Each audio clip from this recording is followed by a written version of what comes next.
one thing that we do as men is that we tend to numb ourselves. Because you know, this is a part of, you feel like you're being tough. You feel like you're being strong. Like, okay, I don't feel that pain. You know, I can't show that pain. I can't. And drinking is a big, big way of numbing your pain. For me, it was pornography. Pornography numbed my pain. I first discovered porn at about 9-10 years old. I was over at my uncle's house and he had a chest full of pornography. And this is the thing, you know, it's funny because, you know, people have said, well, you know, yeah, there's nothing wrong with pornography, you know, with adults and the whole thing. But the problem is that, you know, you never find it as an adult. I don't know anybody who found pornography as an adult. You always find it as a child. It's everywhere. And it's funny because I've been told, hey man, you know, just mind your business, it's all good. You know, you keep to yourself, that's your issue. But porn never keeps itself to itself. But it was no different than any other thing that would numb you, be it alcohol, be it drugs. All I knew is when I opened that magazine and saw those ladies in that magazine and how beautiful they were, all my problems were gone. Like, it was numb. Like, I didn't know anything about violence, about where I was. It was just like, I could zone away and every problem just disappeared. And I had to have it. Like, when things got stressful, but I was stuck. And that's that kind of power that was on me. Like, and I had this addiction for the longest time. Oh my God. All the way up until 2010. From the whole life, from literally the time I was about 10 to all the way up to about 12 years ago. I knew I had a problem. And when you tell yourself, not that I'm not gonna do this anymore, and you go right back. Because what was happening, I found, is, you know, with the porn, it was like I would say, okay, I'm done with that, whatever, and I would feel guilty. But with guilt comes shame. And with the shame says, and shame doesn't say you've done something bad.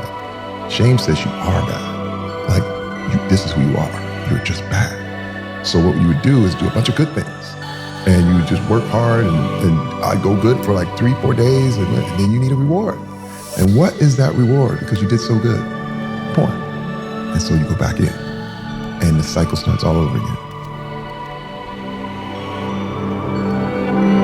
I thought that once I got married, the porn would go away. I said, man, I got a real woman now. Oh, I don't have to tell her about anything. We just gonna, you know, it was a phase. I'm gonna be out of it. It's gonna be great. And then the first argument, well, you feel like it? No, I don't feel like it tonight. Okay, I'll be right back. I'm going out to get pornography. And I thought it was gonna be my answer to what it was, but I realized it didn't. I decided that was gonna be my secret. Well, the thing was, is that what I had got backward in my whole life was that I was trying to change things I couldn't change at all. And the things that I could, I felt I was powerless. So if you have those things backwards, it's not wisdom. Well, I mean, everything works until it doesn't. Drugs work until they don't. My pornography addiction worked until it didn't. I don't want men to feel like they're alone. I don't want men to feel like it's just them and they don't know any way out and the whole thing. I said, I have to be vulnerable. I have to share this part so that you know how far I came.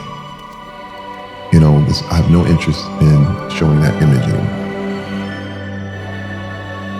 I would say for men, it's a typical move where we feel bad, but then you have to find a way to feel good about yourself. You know what I mean? And you have to find something to feel good about, so you immerse yourself in work. Oh my God. I mean, hey man, you talking about, I'm the kind of guy who would work out until you passed out. All children are good and it's programmable. And so what I did, I put a picture of myself on my desktop in my computer, and then I even printed it out, put it in a little frame, and it was me at 6 years old, like my little 2 teeth missing. And I was like, that's you, man. I get choked up looking at it, because it's like, even I think about it, I'm like, that's still you. That good little boy. What would you tell him if he was sitting right next to you? If he was sitting right next to you, what would you tell him?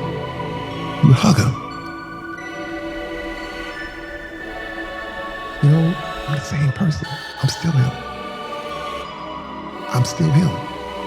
I got in touch with that dude. And I said, that's who I am. And that got rid of the shame. Now, guilt is good. Guilt says you did something wrong and you need to fix it. But the shame ain't working. You ain't got nothing to be ashamed about. Nothing. Man, that shame stuff is manipulative. People use that stuff. I never did that. And now all they're doing is trying to one-up you. And I realized, man, just be you. You know what? One thing that changed for me is I stopped competing with people. And I said, don't try to be the best. Be the only. Be the only. There's only one Terry Crews. You want Terry Crews, you gotta get Terry Crews. I love everybody. I love The Rock. I love Kevin Hart. I love all these other guys. But I'm Terry Crews. You never be like me. And I'll never be like them. I'm the only. And by being the only, you are the best. That's it.